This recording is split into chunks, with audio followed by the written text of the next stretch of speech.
Hello दोस्तों, नमस्ते, प्रणाम। मैं मीरा नायर अपने यूट्यूब चैनल में सभी दर्शक का स्वागत करती हूँ, नंदन और अभिनंदन करती हूँ।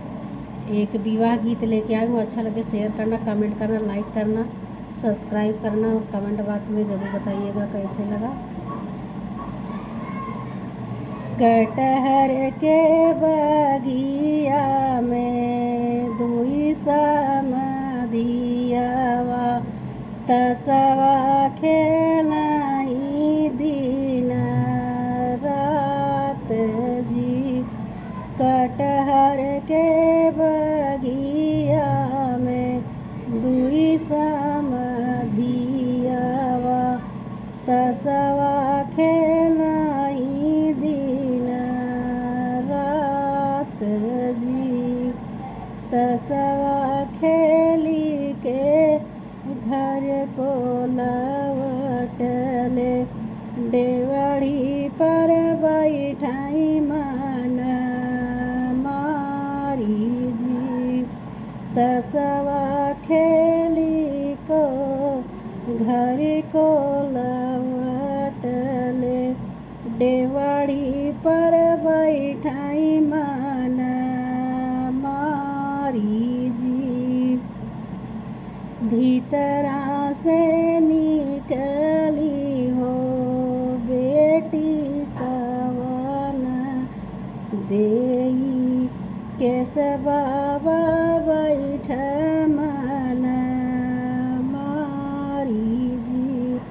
भीतरा से निकली हो बेटी कवन देई केस बाबा बैठ मन मारी जी। किया तू ही हार बाबा गैया भाई सिया हो। किया तू ही हार निवास जी। किया तू ही हार बेट बाबा गैया भाई सिया हो। किया तू ही हार निवास हो। नाही हम हारे बेटी गैया भाई सिया हो। नाही हम हारे निवास हो।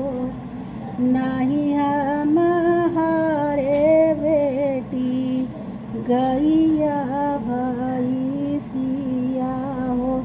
नाही हम हारे निवास हो। हम तो हारी गए बेटी दुलारी हो। जेकरा बिनया घर मोर सुन जी। हम तो हारी गए बेटी दुलारी हो। जेकरा बिनया गन मोर सुन जी। कटहर के बगिया में दुई समधियावा तसवा खेलाई दिन रात जी। कटहर के बगिया में दुई समधियावा तसवा खेलाई दिन रात जी। तसवा खेली के जब घर को लौटले डेवढ़ी पर बैठाई मन मारी जी। तसवा खेली के जब घर को लौटले हो डेवढ़ी पर बैठाई पान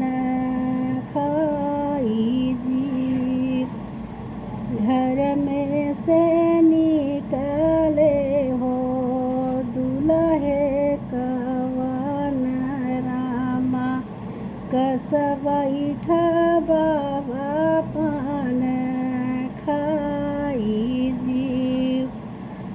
घर में से निकले हो दुल्हे कवन रामा, कसबैठा बाबा पान खाई जी।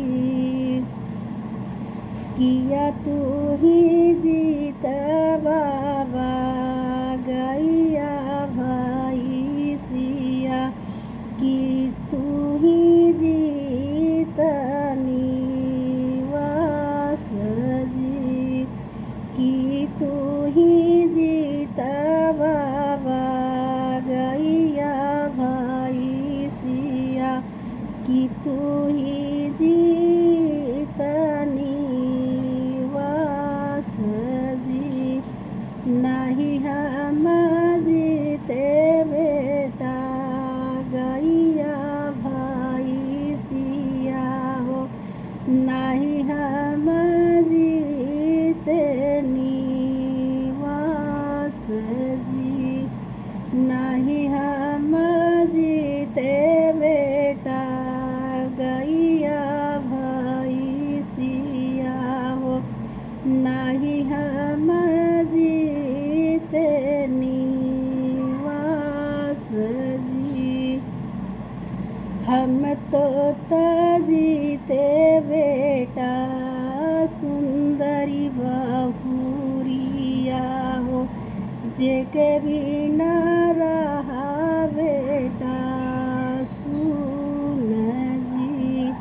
हम तो जीते बेटा सुंदरी बहुरिया हो, जेके बिना रहा बेटा सुन जी। कटहर के बगिया में दुई समाधियावा, तसवा खेलाई सारी रात जी। कटहर के बगिया में दुई समाधियावा, तसवा खेलाई